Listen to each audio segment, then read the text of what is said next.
Alright, hello and welcome to Track by Track Reviews with me for the first time by ourselves since Surfer Blood. Really? Isn't that nuts? Yeah. Because then we did Ben Folds and that was with Chris. Yeah, Alex Sidlow has been on a couple times. You should recognize him. And in today, let's talk about the new Fleet Foxes album, Helplessness Blues. Yeah, we're just going to say straight off that we're incredibly biased because we love this band. We both loved the first album, the self-titled. And this album is Shit. yeah, it's horrible. Complete garbage. Yeah. No, you're not going to be shocked by what you hear if you've heard the first album, but I will say there's a much wider variety of instrumentation, more in-depth lyrics, and I feel like they cut back a little bit more on the group harmonies. You're not going to hear like all five of them singing at once as much. And just, it feels more mature overall, but Yeah. we'll get into that, I think. Yeah, and also, just an interesting thing to note, they spent like a bunch of their own money on this. I think they lost like somewhere around $50,000 or something, like recording, and then just like threw those recordings out and were like, oh, we need to start over. And then Robin Pecknold's girlfriend like broke up with him, so it's... Bitch. Yeah. Yeah. How would you... I'm not sure. I think she got back together with him after that album You're came damn out. right she did. I would too. But yeah. So yeah, the first song, Montezuma, right off the bat, is probably one of my favorite songs on the album. Love the guitar. And like I said, with a little less of the group harmonies, when the song starts off, it's just Robin Pecknold, and his voice sounds awesome. Yeah, and another thing to note is just in the first line of this song, you've already found out more about Robin Pecknold than you knew based on the entire last album. I'm trying to think of what the line is. So now I am older than my mother and my father when they had my daughter. Now what does that say about me? Yeah, like, once again, the way it comes in, it's a really pleasant change from kind of what I was expecting from the Fleet Foxes. It was a bold way to start off the album. Like Rory said, the little guitar riff that comes in right off the bat. It's something that I think in previous, like the last album, they would have kind of buried in the back, and they kind of throw it right in your face. So it's a nice change. It's a really, really solid song, and I love the lyrics to this one. Once again, it hits you really hard with a different feeling than what we're used to. All right, the second song on the album is Bedouin Dress, and this is a great song also. I think my favorite part about this song is definitely the violin. Yeah. I think they had like a guest musician play violin on this track, and it sounds freaking awesome. That's easily my favorite part. And once again, telling something about himself with the lyrics, if to borrow is to take and not return, the borrower's debt is the only regret of my youth. There you go. Got it. Yeah, I'm, once again, the violin is awesome. It's something we haven't really heard them bring to the front in the past. And with this song, I'm not a big lyrics, I'm not big into lyrics, but there's some little parts of this song, like all of the sirens are driving me over the stern. I love the way some of these things come together. And this, I think, when I got to this song, I knew, like, Fleet Foxes are back. This is what I was waiting for, so yeah, I love this track. For show. The next song, Sim Salabim. I remember the first time I heard it, I really liked it because about halfway through, there's this great just instrumental guitar part, which is easily my favorite part of the song. And one of the influences cited on this album is Roy Harper, who was sort of like an acoustic, like folksy artist back in the 70s, and that specific part with the guitar really reminds me of Roy Harper a lot. This one brings me back to kind of the older Fleet Foxes style, the really big harmonies that kind of, come out and really drive this song. The beat, it's very natural feeling. It makes me want to go, lay in the woods and appreciate my entire life. Yeah, that's one of the things about Fleet Foxes too, is they're such a great outdoor band. I just want to whenever I'm listening to Fleet Foxes, I just want to go outside. Remember when you had me cut your hair? I love how it's the big group harmonies and then it cuts away and it's just Robin singing really softly, it's so beautiful. Goddamn. The next song on the album, Battery Kinsey, I'm kind of lukewarm on. We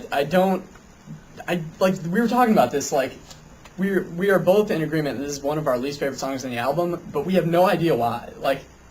There's nothing really that I can pinpoint and say, I don't like this about the song, but it's just, I don't know, it just never gets its teeth in me, quite. I think the biggest problem for me with this song, it's not even so much the song itself, it follows probably the two of the strongest tracks on this album. It just doesn't stand up with the rest of the album, which, I mean, it's not fair to the song, really, to say, like, boy, this is the shittiest song on a great album with everything else. It's still great in comparison to most of what I hear, but there's just nothing that grabs me like most of the other tracks we hear. But it's still a solid song. I have nothing to complain about for it. There's nothing wrong with it. I mean, this is one of the songs that they released before the actual album came out, along with Roan Ocean and Helplessness Blues, which, again, it's like, you're going to toss it in with those two awesome songs?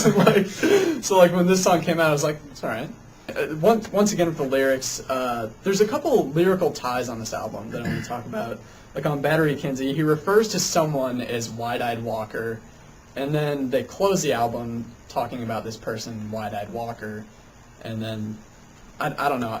Maybe it's his girlfriend who broke up with him. I don't know. It's someone. It's someone important to him, obviously, if he references her more than once. All right, the next song, "The Plain/Bitter Dancer," as the title suggests, is sort of a split between two songs, but really to me, it's like a split of three songs. It starts off and it's just an acoustic guitar intro, and then the harmonies slowly build, and it sounds like there's like a million people singing at once, like super group harmonies. And the reverb sounds awesome. It sounds like they're just in a room with like a really high ceiling, and you can just hear their voices just slowly like fade and like go up. Like the production on this album is fucking like perfect. And then it gets into sort of the lyrical side of this, and then the harmonies cut away and it's just the guitar. And once again, I love when they just like build everything up and then cut it away and it's just like one thing. I think it sounds great.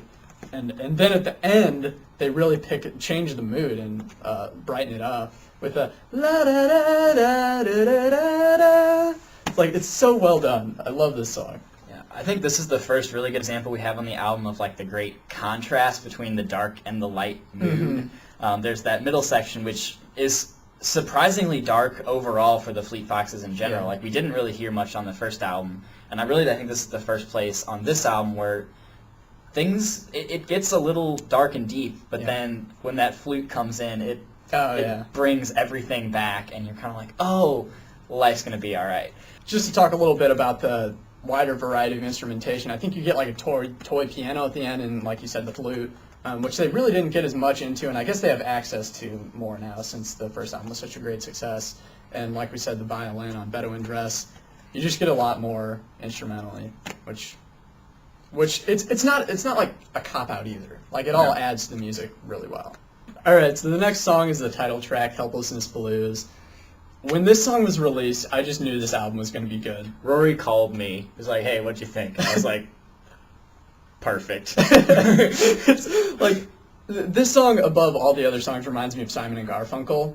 And I love how, like I was talking about, like, a little bit removing themselves from the group harmonies, there's some great two-person harmonies. I'm not sure if it's Robin Pecknold singing with himself or if it's someone else, but it sounds magical. And the lyrics are great once again. Like I said earlier, that Robin Pecknold, early this year, I said it in a separate video, that Robin Pecknold had become a storyteller with this song. He's like a guy who has decided to put away his dreams and just work be a functioning cog in some great machinery, serving something beyond himself. But then at the end he closes with, someday I'll be like the man on the screen. And it's this song is so good, and the harmonies and the melodies are, the song's a 10, seriously. Yeah, Rory hit the nail on the head. This is a story. I mean, just, you feel so many emotions coming out of this song. Like, right off the bat, like, I can't believe that I find a lyric about him being a unique snowflake to be like really emotional, but I was like, oh my god. And this to me, like, along with the Simon and Garfunkel thing, I kind of equate the way this song builds and changes back to Ragged Wood from their first album. It's just perfect. Like, there's no other way to describe the way this song comes together. It flows so well. The lyrics are a masterwork. Yeah. The harmonies in this song.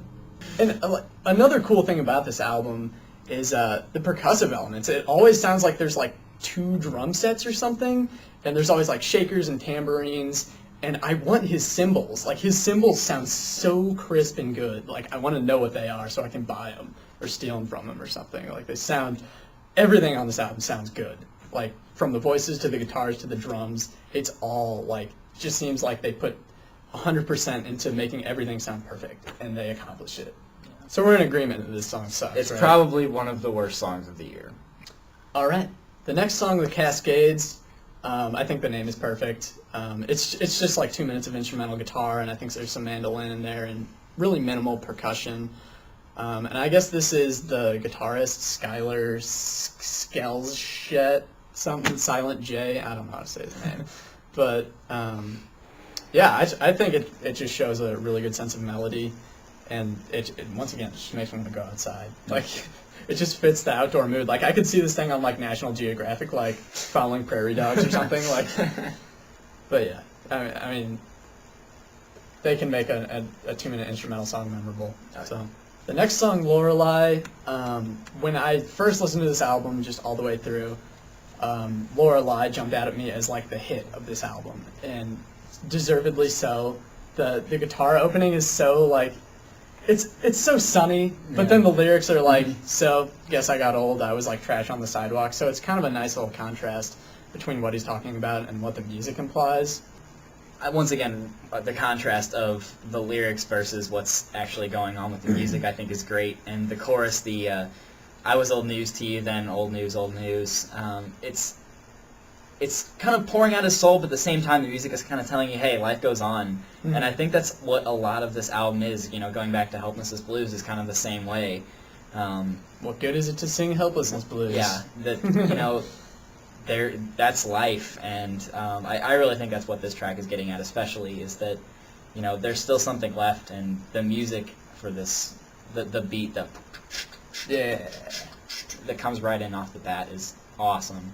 I'm wondering if this is about his girlfriend who broke up with him, because just saying, so guess I got old, and then he sort of admits that it was kind of his fault for not giving enough attention to the relationship, says sometimes it's hard to just sweet talk.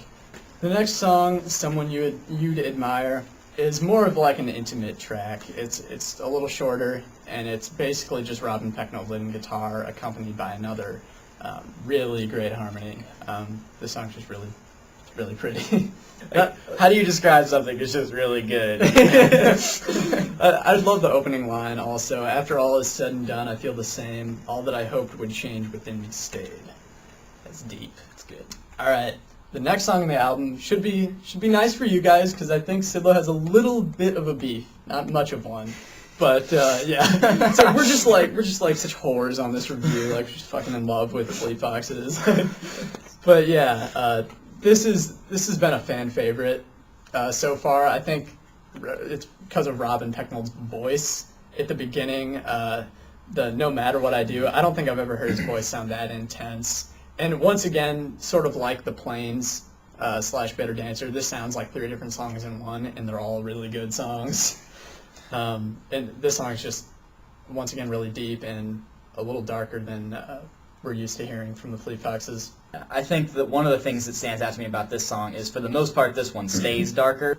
I mean, it never gets what I would consider to be dark in terms of some of the other stuff that I would listen to, but it is a nice change overall for the album. And then, as for the tiny beef that I have for this song, the ending part, which I guess is supposed to be the argument,